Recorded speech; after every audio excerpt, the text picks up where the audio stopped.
continue our journey through the book of Nehemiah.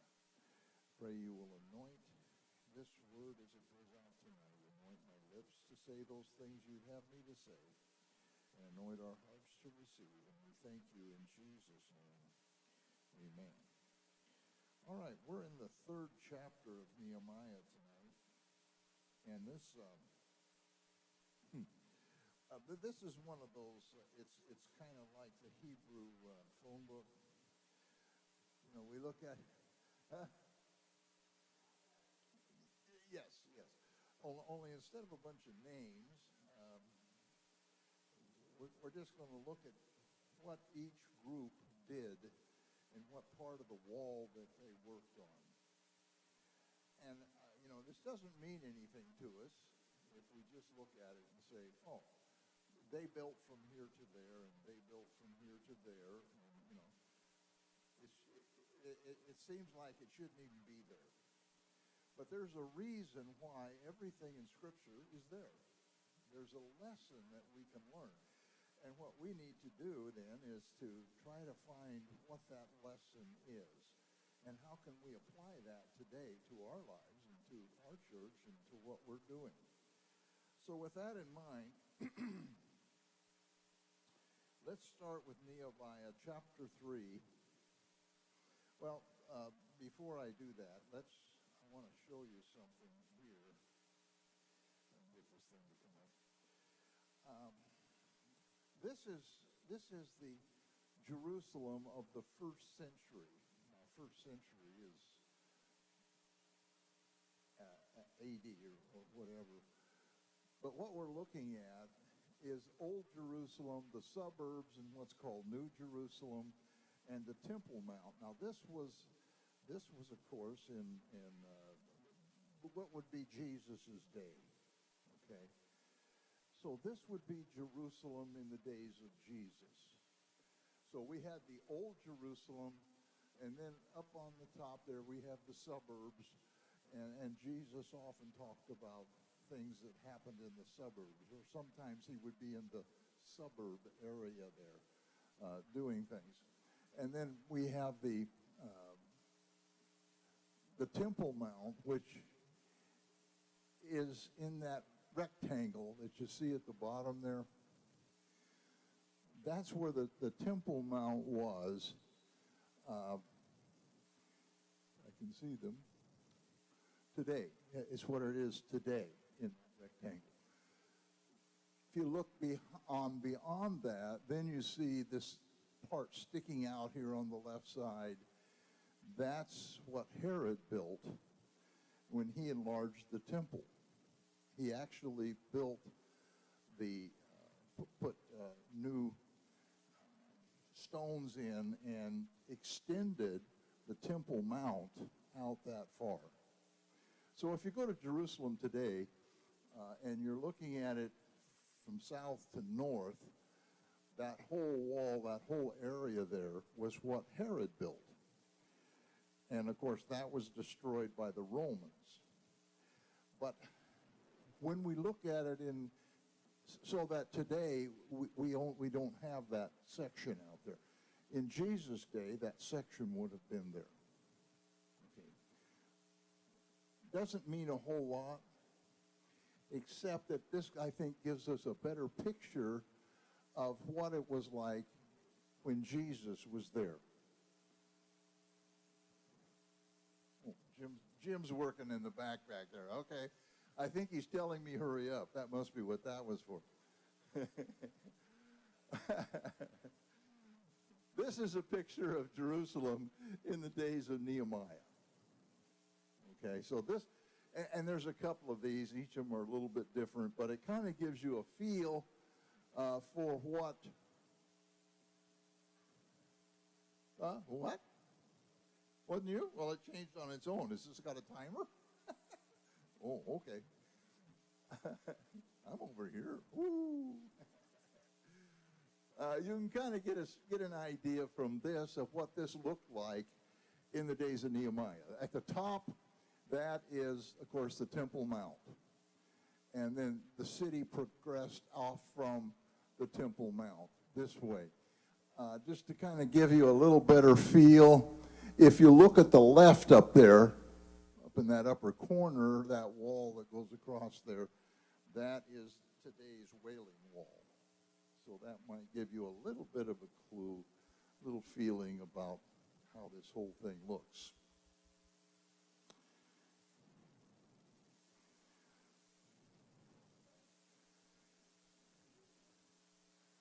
Yes.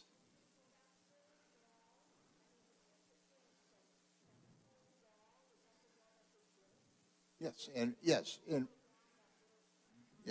and you'll see that. We're going to go through this section by section, and I'll show you the sections that each group built. And it's not just an exterior wall. They also had a buttress wall that went through, and we'll look at that and see how all of that worked. This is, of course, the drone they used in those days was not real clear on the camera. This is Solomon's temple, and the drone in those days just didn't have really clear pictures. Of course, this is a put together picture, but it would be as if we were looking at it. So in Solomon's day, which was, well, pre-Babylonian, we can see what Jerusalem very well looked like.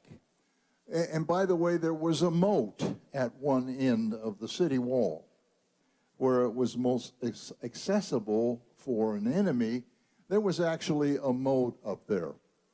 And you can kind of get a feel for how that city was arranged in the days of Solomon, and of course right before Babylon destroyed it. These on the right-hand side there, you see that road going in. That would be the way you would ride into the city if you were on horseback. It's called the horse gate. And you would go in that way. The temple over here on this side, you see this road going up this way. That would be the way you would go in to the temple if you had sheep or bringing sacrifices in. So that's the road you would take to go into that. This is, of course, looking from what is today the Mount of Olives. So we're looking across. If you were there today, or if you see pictures of Jerusalem from the Mount of Olives, where those two bridges or those two roads are, you can see that little thing down at the bottom, kind of looks like a creek bed. That is actually a small river, the Kidron. This is the Kidron Valley. And that's the river Kidron down there. So in those days, they had to get across that, so they built these roads, which were really bridges, if you will, that went into that. Today, there's a highway. It goes across there, roads and buses going all the time. And if you're looking on Mount of Olives, you're looking across a rather wide street that goes across there. All right.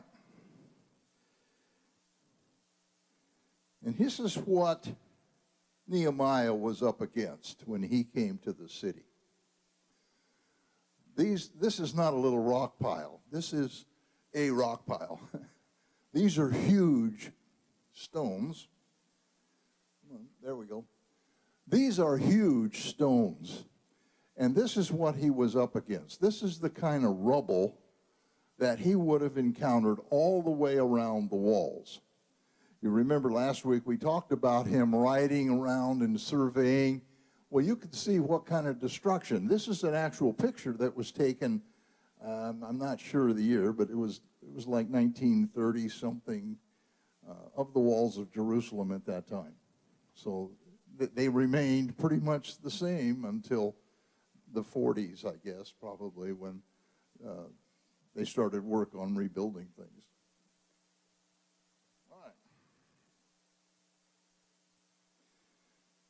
So, with that in mind, come on.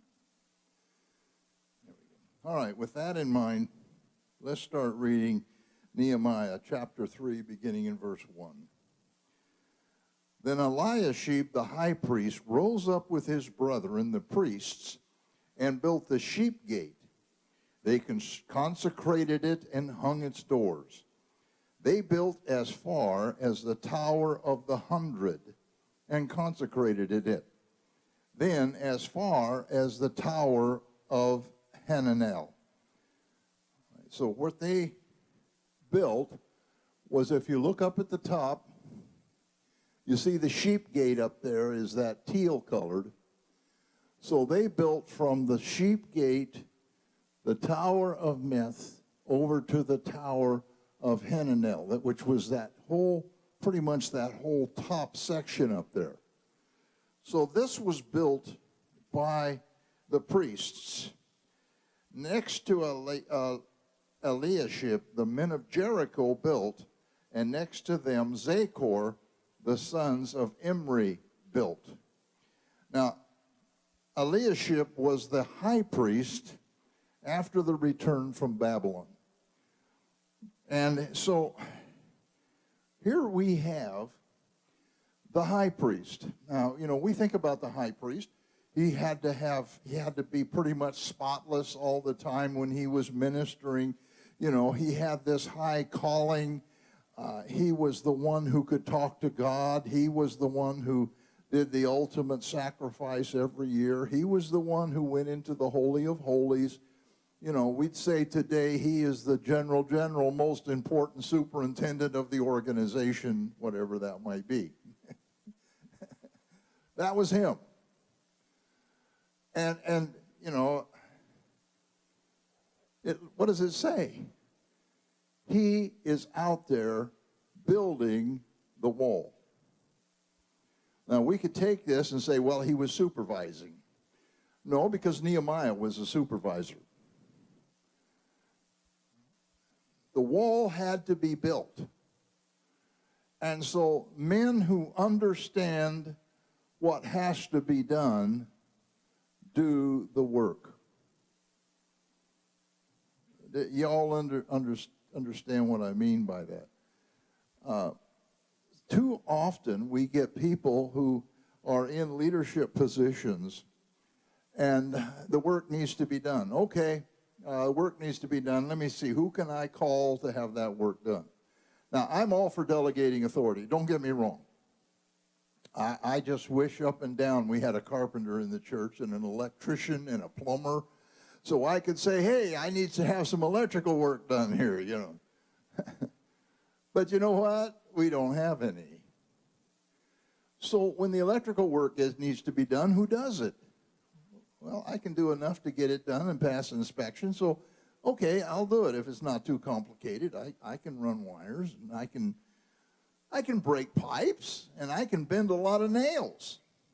But I'll get the job done. It has to be done. Somebody has to do it.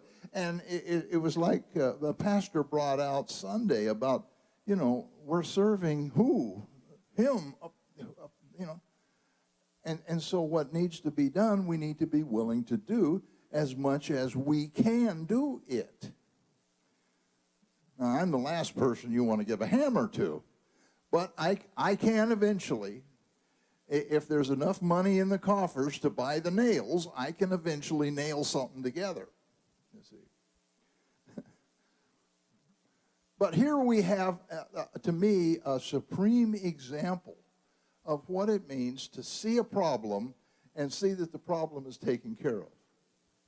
Now, I want to point something here out also. This was not... The building of the walls was not a spiritual thing.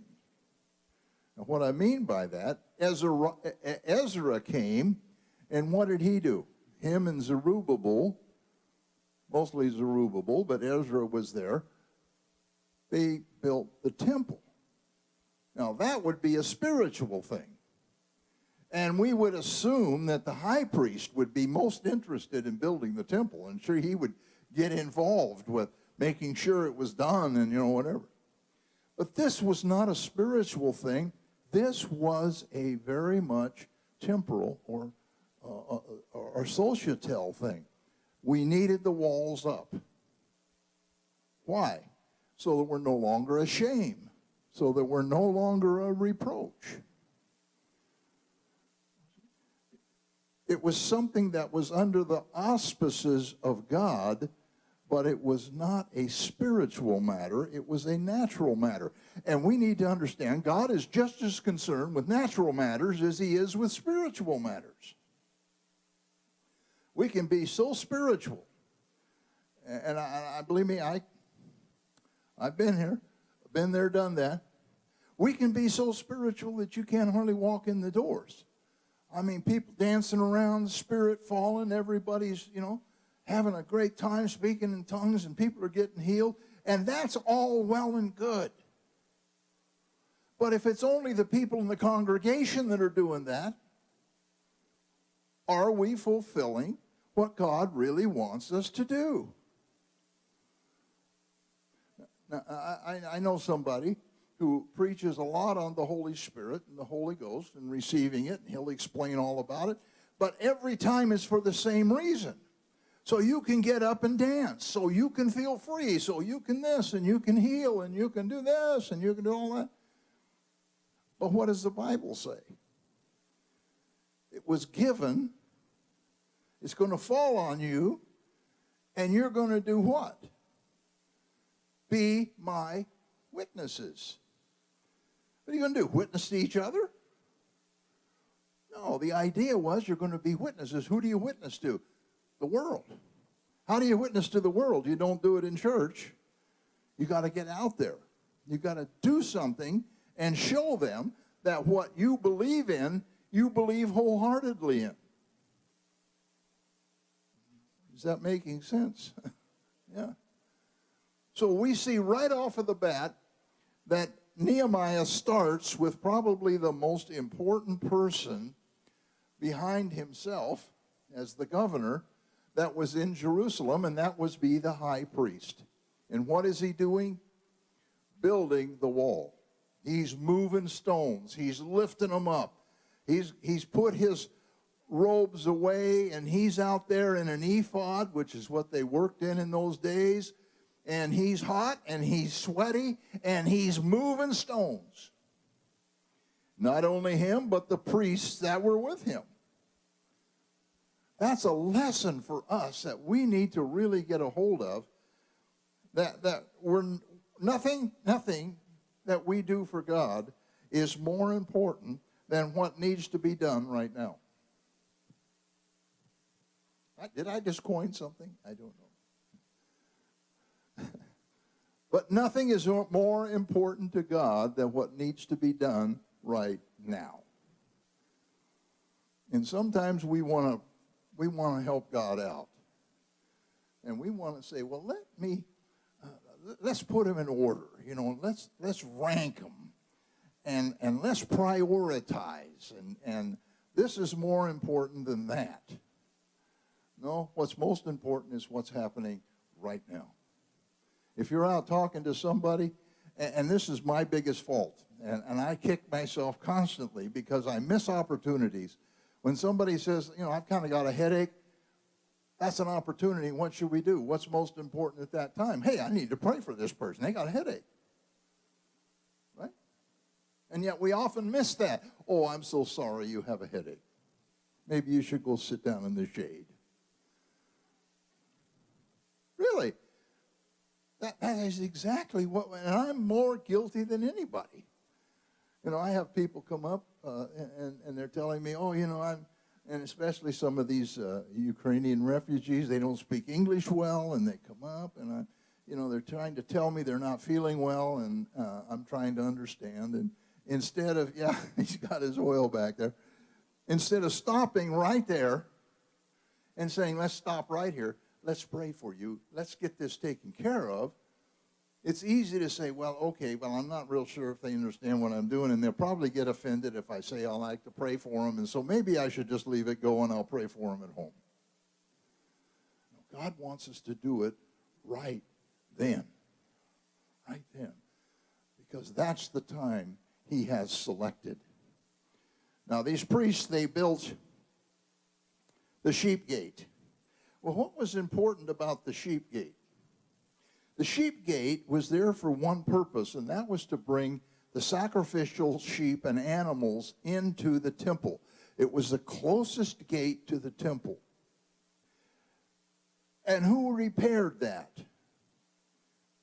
The high priests and the priests.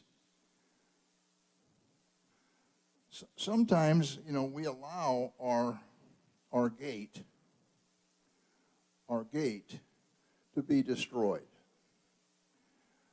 Our gate, our sheep gate, should be a gate through which we bring our sacrifices to God. What am I talking about? Well, we give tithes and offerings. And I want to be very clear. Tithing is not a sacrifice. You can't sacrifice something that is not yours. You say, well, I earned that. No. You earned 90% of what you got. The other 10% has always belonged to God. Now let that mull over a little bit in your mind. So what I'm saying here, he's not talking about our money. He's not talking about our tithes and offerings and whatever. This doesn't apply to that, is what I should say. They're not obviously talking about anything. But it doesn't apply to that. But what it does apply to is our gate should be an opening through which we bring ourselves, we bring our talents, we bring our gifts, we bring our ministering abilities, our skills, through which we bring those into the work of God. Okay? Now, there's two parts to that sheep gate that we have. One is the part we have to have. We have to prepare ourselves to say, God, I want to bring my skills, my whatever I have, I want to bring that, and I want to sacrifice that. In other words, I want to put you first. I want you to use whatever talents I have, use whatever skill I have. It's yours, and then everybody else will just have to wait until I get done doing what you want me to do with it. And that's hard.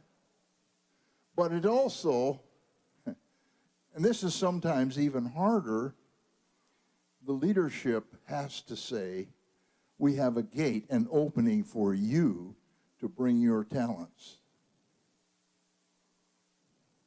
Now here, we have an opening. You have a talent, man, come on, let us know. Pastor has been very, very clear in all of our leadership meetings and our board meetings and elders meetings and all of that. We want to make a place for everybody. So we're trying to build that gate so you can come safely in and use your talents. Okay? But you have to build, you being whoever, has to build the gate from your perspective. Now, it's surprising how many times you talk to people, and you'll be in a conversation, or you go out to dinner and people in the church, and they will just kind of casually mention, well, I was a welder for 20 years. Really? Yeah, I used to be a carpenter. I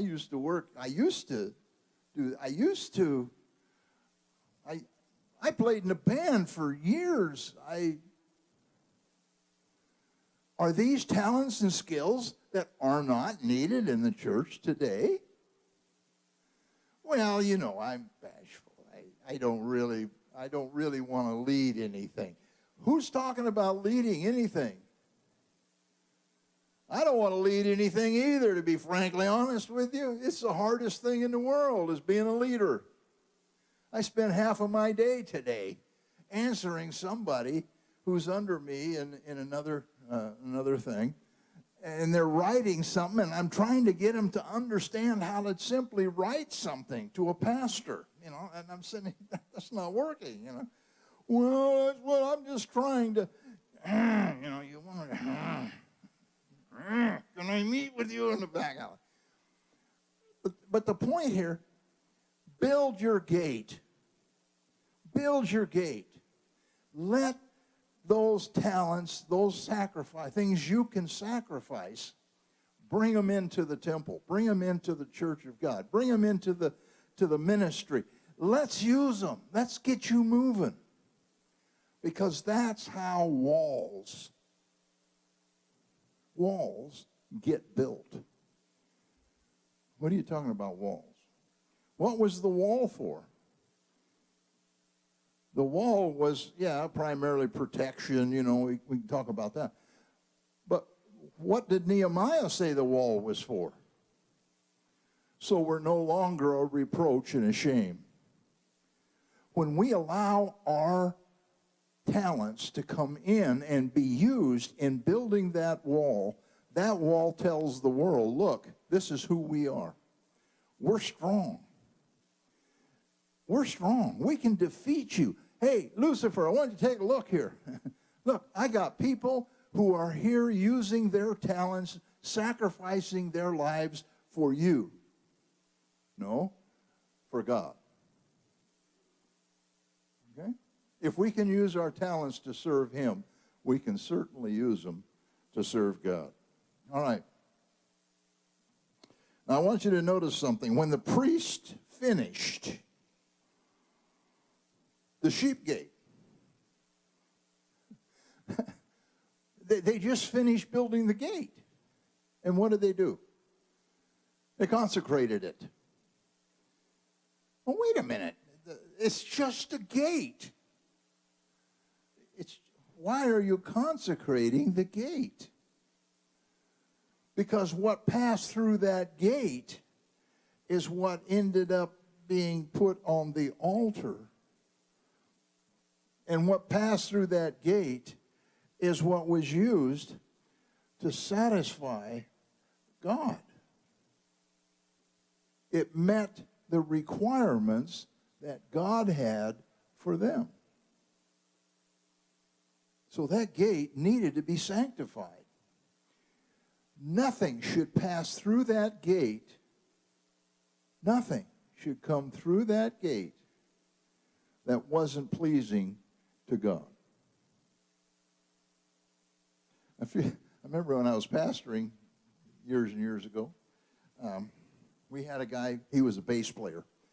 And this guy, he played a Hofner bass, which is a 4-string bass, and he was a professional, and he had a little switch. He could switch it and play lead guitar. Now, I don't know how the electronics worked in those days to do that, but he could do it. And I remember his brother was one of the elders in the church, one of the leaders, and he finally got him to come to church, and he came into church and got saved. And the next service, he brought his girlfriend with him. And he said, well, she has a lot of talent and things. Well, in those days, you all know what disco was. And so this gal came in. She had a skirt that hit her almost here, long white boots. This gal was something. She had all kinds of talent. She was a go-go dancer. And, what do we do with a go-go dancer in the church? Well, she wasn't willing to make any concessions. She was a go-go dancer, and that's what she was going to be, and she didn't last more than about one more service. That's the last we saw of her. She thought we were nuts. Anyway. But the point here is, if I'd have just listened to him, we'd be using her because she could sing, and she can this, and she can that. But that wasn't something that was sanctified to God. Go-go dancing doesn't get it. Now, don't get me wrong. If she'd have got saved, her, and I'm sure there were other talents that could be used. But those talents that she was willing to bring in was to be a dancer. Okay? So, they sanctified the gate. And by the way, this was considered the first fruits, that gate was the first fruits of the rebuilding. So in the sanctification of this portion, the whole lump or all the work was sanctified while it was being done. That was the feeling, that's the feeling of the rabbis anyway in their writings and stuff. That's what they came up with. All right, let's move on. Also, the sons of Hassenaah built the fish gate. They laid its beams and hung its doors with its bolts and bars. And next to them, Marmoth, the son of Urijah, the son of Koz, made repairs. Next to them, Meshullam, the son of Berechiah, the son of Mishtabel, made repairs. Next to them, Zadok, the son of Bana, made repairs. Next to them, the Tekoites made repairs. But their nobles did not put their shoulders to the work of their Lord. So if we look up on the map,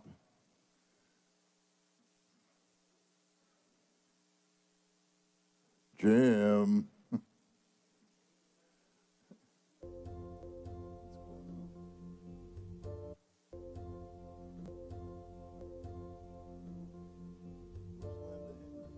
What were you saying? Hi, everybody. Yeah. Hi.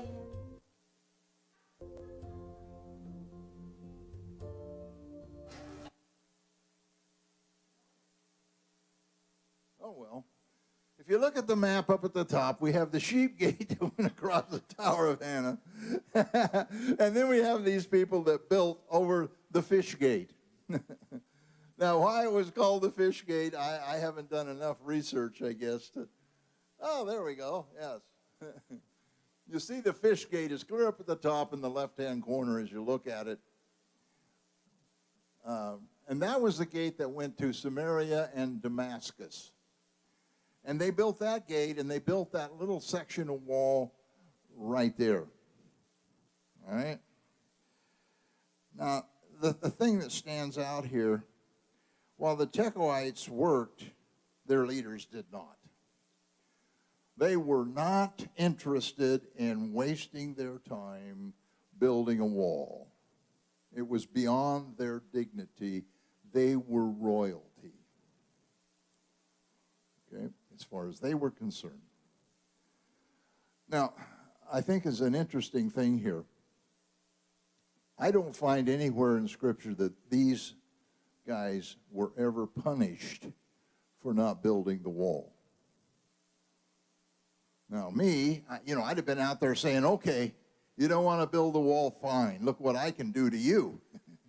You're going to be on the end of those ropes pulling those big stones up that hill, and you're going to be out there 12 hours a day doing that, and I'm going to have some of these Babylonian army guys standing there to make sure you do it. If I was Nehemiah, see.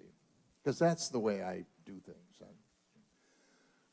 But there's no mention of anything that happened to these men.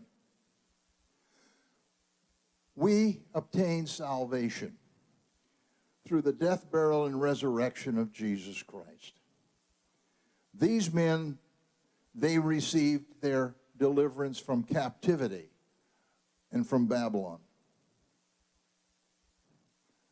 After that, anything should be our sacrifice. If we see the need, we do it. God is not going to come down and say, okay, you just forfeited your salvation because you didn't come down here on a work day and paint that wall. God doesn't do that. Now, does he withhold blessings? I believe so. We limit our own blessings by how much we're willing to sacrifice, by how much we're willing to put him first, how much we believe he will take care of us. That's how we get our blessings. But it's not a heaven or hell situation if you don't work for God. Some people say it is. I mean, some preachers will tell you, man, if you're not down here on work days and stuff, you're just in danger of splitting hell wide open, whatever. No, not the way it is. But you notice they were pointed out that they didn't work. And I don't know about you. I certainly wouldn't want to be in a book that's been around for 2,000 years to have my name written in there as somebody who was too lazy to get out and work. All right. enough on that. Let's move on. Where am I?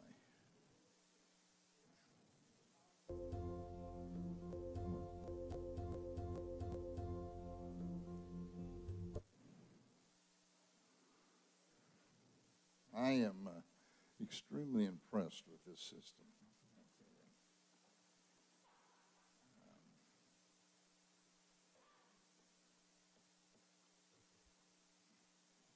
Forget it. All right. All right, now, verse 6 to 10. Okay. Verses 6 to 10. Moreover, over Jehoiada, the son of Pashi, and Meshullam, the son of Besodiah, repaired the old gate. They laid its beams and hung its doors, and with its bolts and bars.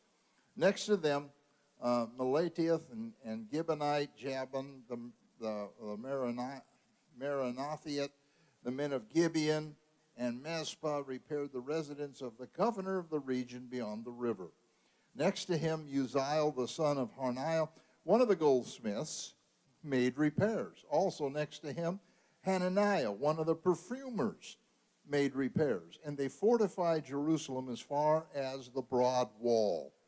And next to them, Raphaiah, the son of Hur, leader of half the district of Jerusalem, made repairs. Next to them, Jediah, the son of Harumaph, made repairs in front of his house. And next to him, Hattush, the son of Hashbaniah, made repairs. All right.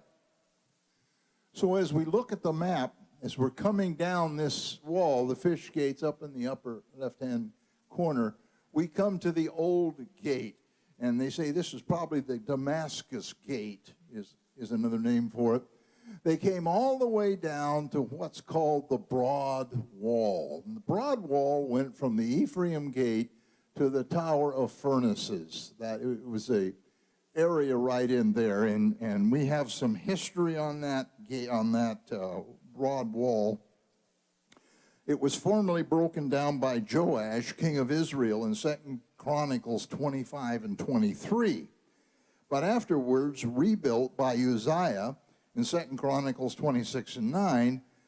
He made it so strong that the Chaldeans, finding it difficult to demolish, had left it standing.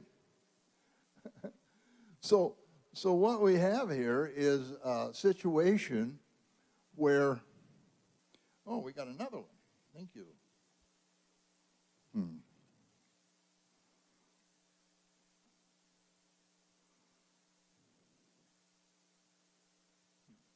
Okay. Where this wall was torn down and it was rebuilt, and he rebuilt it much stronger than what it was to start with. So I don't know, I haven't researched how this wall was built, but it was rebuilt far better than when it was torn down. And sometimes, just a quick one here, we allow our walls to be broken down, and it's easy to say, well, we'll just leave them broken down. Jerusalem walls were all broken down, and they were left broken down and whatever. But this particular portion of wall had been broken down earlier and rebuilt, and it was rebuilt stronger. When we allow ourselves to come into a position where parts of our personal walls have been torn down, don't feel like all is lost. Maybe we failed. Maybe we haven't done what we should do. And maybe we've allowed our lives to be a shame to the world out there. We've allowed portions of our wall to be taken down.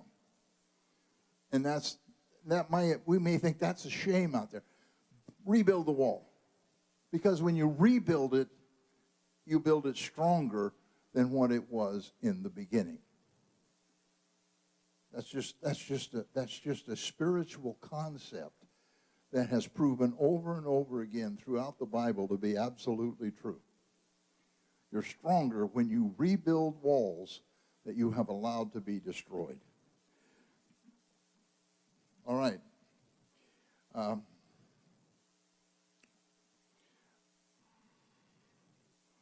Melchizedek, the son of Haram, and Hashub, the son of Mahath Moab repaired another section, as well as the Tower of the Ovens.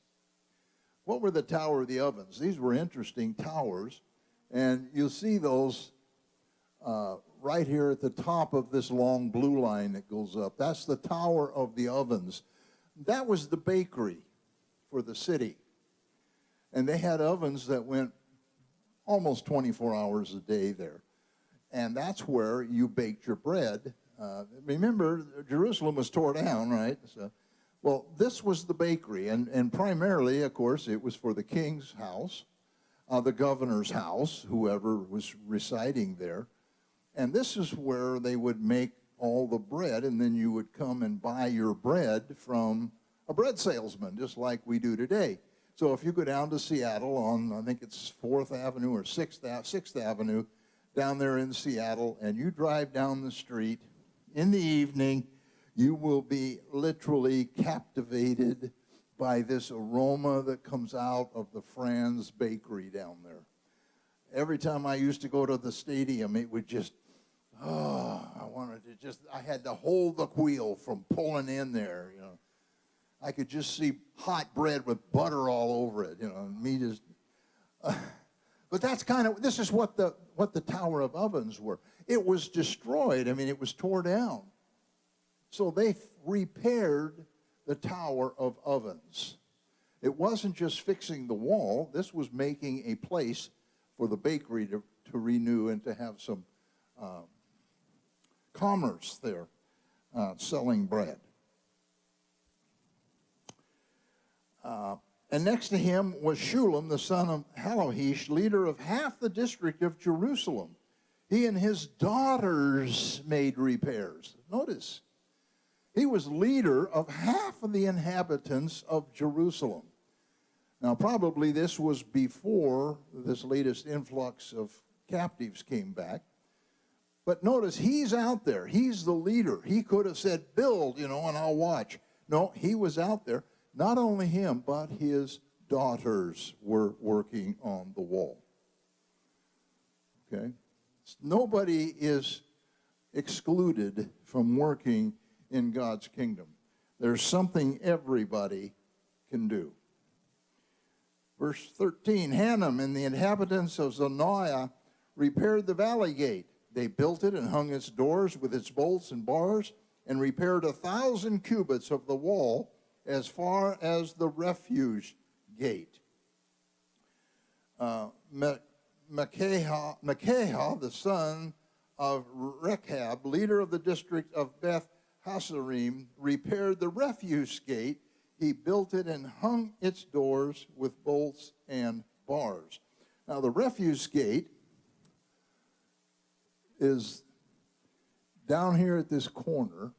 There's the valley gate. The refuse gate was right in there.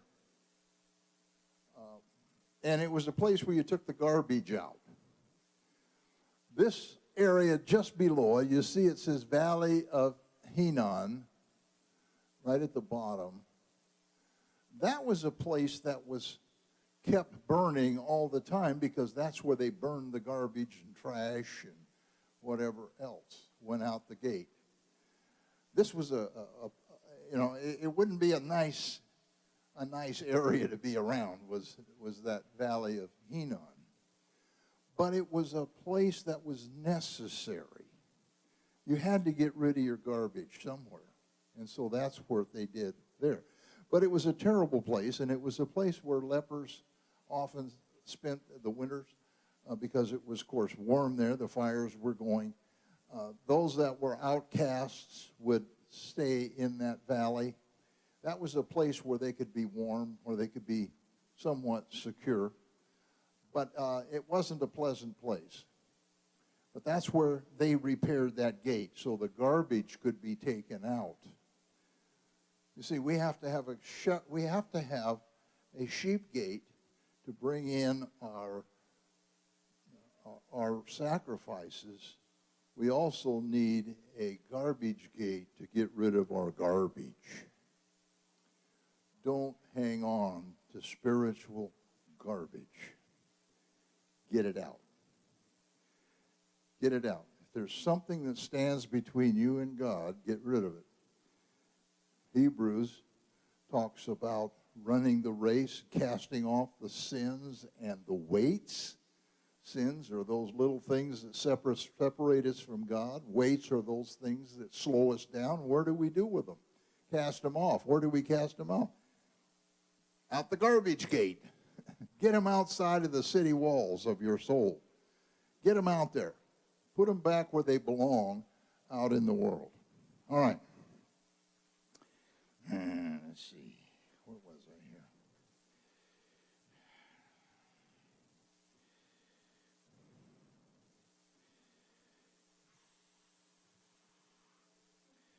All right. What's that? 15, isn't it? Yeah.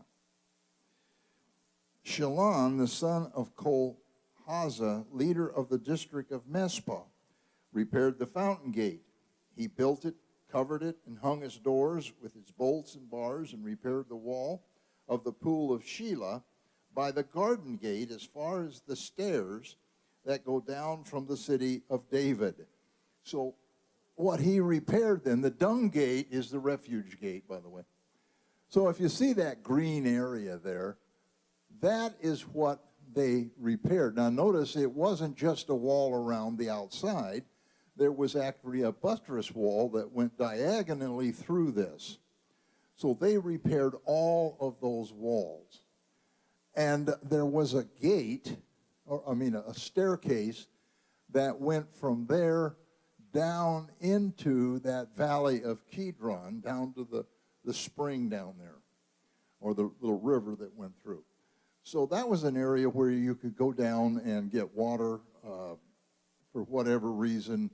It was called the Stairs of David, and that allowed you to get down to that stream.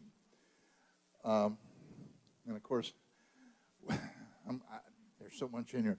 We can rebuild the stairs that allow us to get to the stream of living water. That's what I want to say there. We need to rebuild. If we've let those stairs get in disrepair, we need to be able to get to the stream of living water. Why? Because it makes a well welling up within us, but we have to have contact with the living water. All right? I've got to keep going.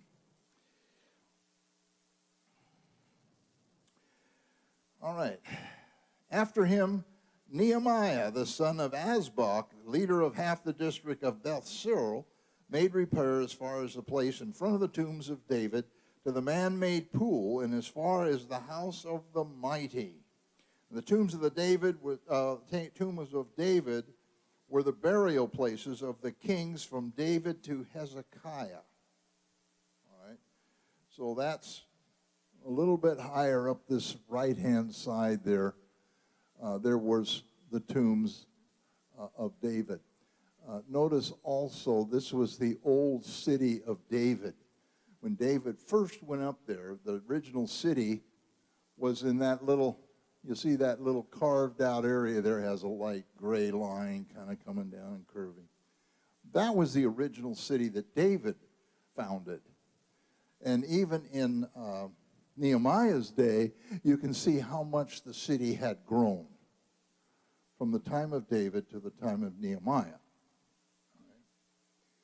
So that's what that was.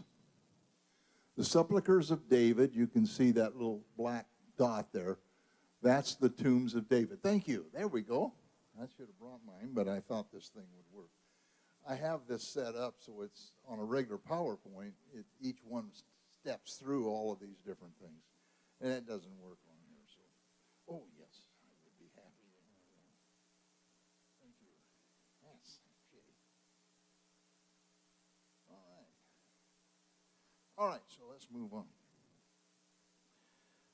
After him, the Levites under Rehum, the son of Bani, made repairs. Next to him, Hashabiah, leader of half the district of Keilah, made repairs for his district. After him, their brethren under Baviah, the son of Henadad, leader of the other half of the district of Keilah, made repairs. And next to him, Ezer, the sons of Jesua, the leader of Mespah, repaired another section in front of the ascent to the armory at the buttress. Okay, so that's, hello?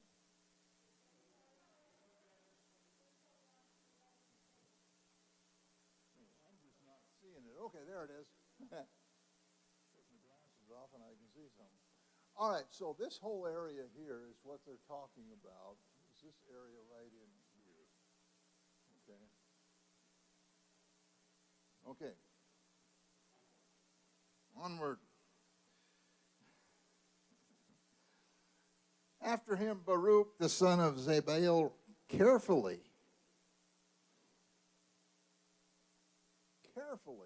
Why do you think he said carefully here? Nowhere else does it say anything about doing something carefully. So there was something about this guy that he was meticulous. He repaired the other section from the buttress to the door of the house of Eliashib, the high priest. And I think there's a little lesson here, and this would have been, you see this buttress that's coming across here? This is the outer wall, this is the buttress, and this is the inner wall. Okay. He did that carefully. Why? Because it went in front of the high priest's house. He was careful. You know, to us, we talk about, you know, being careful with God, but to them, they were afraid if he didn't do it careful and there was a problem, there might be a literal lightning bolt, you know. I mean, you know, remember the man who touched the ark, you know. They knew that it was important that they pay respect and proper order to the man of God. The high priest was the man of God. And so they were careful to make sure that the walls that were protecting the high priest were built correctly. I can go on and on, but I hope you all got that one. All right, verse 22, and after him the priests, the men of the plain, made repairs. After him Benjamin and Hashab made repairs opposite their house. After them Azariah, the son of Messiah, son of Ananiah, made repairs by his house. And after him Benui, the son of Henadad, repaired another section from the house of Azariah to the buttress, even as far as the corner. And you wonder, you know, they're just, most houses are, maybe a lot is 100 feet wide around there. And so they did that much and that's all. Well, the houses were actually built in the walls on those days. And some of the houses were, the back of the house was the wall. And so they made sure that they rebuilt that wall because it was also a matter of rebuilding the house. So it wasn't just a wall. It was rebuilding the house. If the wall was torn down, the wall would have, if the wall was down, the house would have been down. Okay, all the upper floors would be gone, the roof, you know, whatever. And so they were rebuilding that. So it wasn't just a wall, it was a house. And some of these houses on the wall were really quite large. And so there was a lot of area that needed to be done there. All right. And notice this. This was the priests. The men of the plain made repairs. These were probably priests that were not in Jerusalem. In those days, they had priests that were in different cities, and they took care of, well, we would, I guess we kind of, there weren't missionaries, but, you know, they were there to take care of the spiritual needs of a city. They didn't serve in the temple necessarily. And that's probably what these priests were. They were men that came from the surrounding cities in to work on the temple. So they were not in the priest temple order necessarily, at least at this time, but they served out in the outskirts. Palal, the son of Uzziah, made repairs opposite the buttress and on the tower which projects from the king's upper house that was by the court of the prison. After him, Pedaiah the son of Parosh made repairs. So here we are up here. Where am I? All right, here's the buttress. Here's another buttress here. Okay. And then right here is the king's house, as you see that. So there was a wall that ran around here, and here, and here, and here. There was the temple. This was actually at the Temple Mount area here. So this wall that was there was actually the foundation wall for the Temple Mount. And the king's house was right there. Wherever that is. There it is. Was right there. So this whole area here is what they're talking about that was built up to the horse gate. All right.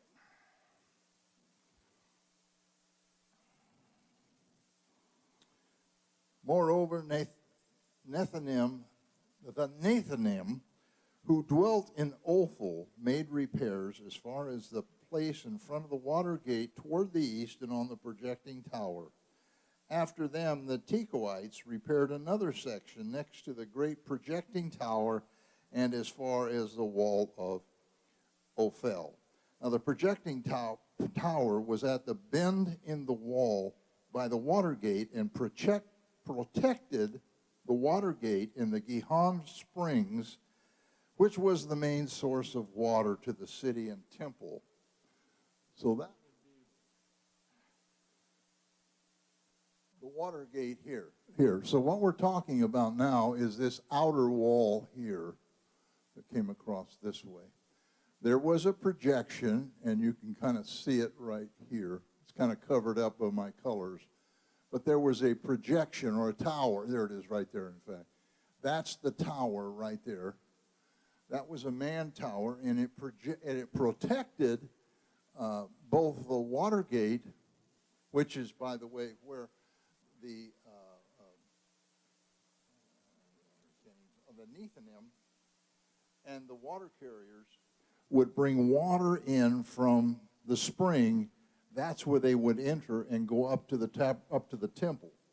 Before, there was a spring that was actually piped into the temple. But that's where the water came from. That's why it was called the water gate, which is right there. This is not Nixon era, by the way. So they did this up to here, and there's the horse gate. The wall from the house gate, where are we? Beyond the horse gate, the priests made repairs, each in front of his own house. After them, Zadok, the son of Emer, made repairs in front of his own house. After him, Shimei, the son of Shechaniah, the keeper of the east gate, made repairs.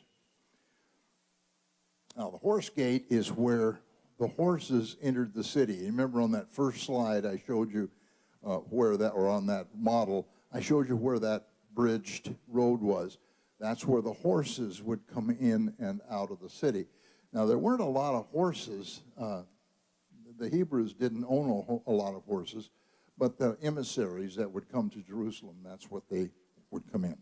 All right, after him, Hananiah the son of Shelemiah and Hanan the sixth son of Zelophehad repaired another section. After him, Meshullam the son of Berechi made repairs in front of his dwelling. After him, Melchiah, one of the goldsmiths again, made repairs as far as the house of the Nethanim and of the merchants in front of the Mephkate gate as far as the upper room in the corner.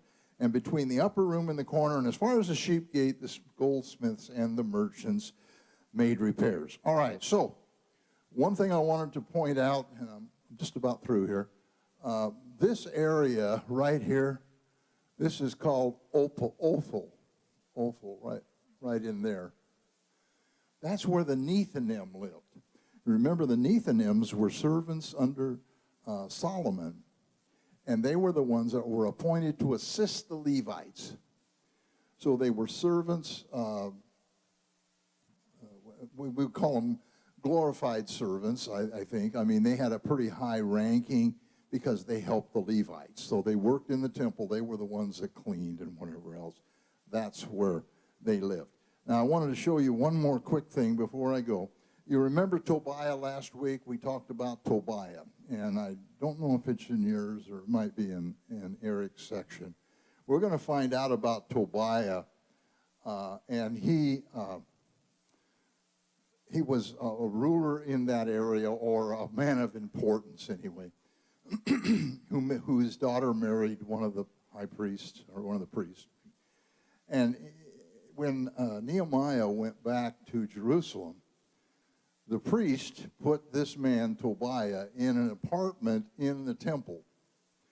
And when Nehemiah came back, he threw him out. And whoever has that chapter can deal with that. But what I have here is some very interesting pictures, if I can find them. Is that it? Yes. This is what's left of Tobiah's temple. He went back to Jerusalem when they threw him out of the temple in Jerusalem, and he built his own temple. And this is the ruins of the temple of Tobias, which I think is extremely interesting. Here's a drawing of what it would have looked like in those days. Notice the lions up on the work there, the cornice, all of that stuff. A lot of that is still there. You can see, you can make out up on the top, there's a lion up there. There's one of the lions that's still on the building. Some more of this luxurious temple that he built to himself. And there's that one, and there's that one. The point here is that when men come in contact with God, but they don't make a total commitment to God, what they often try to do is duplicate God. Or they duplicate something God is doing. They'll duplicate the church. They'll duplicate something else. And we see that today in so many supposed religions that come on the scene. Somebody's trying to duplicate what God has. And no matter how lavish it is, no matter how well it's built, it ends up just like that, in ruins. But the only thing that's still around is Jerusalem, the Jews, and the church. Any questions? Okay, that's it. Next week, Sister Letty will be heading this thing up.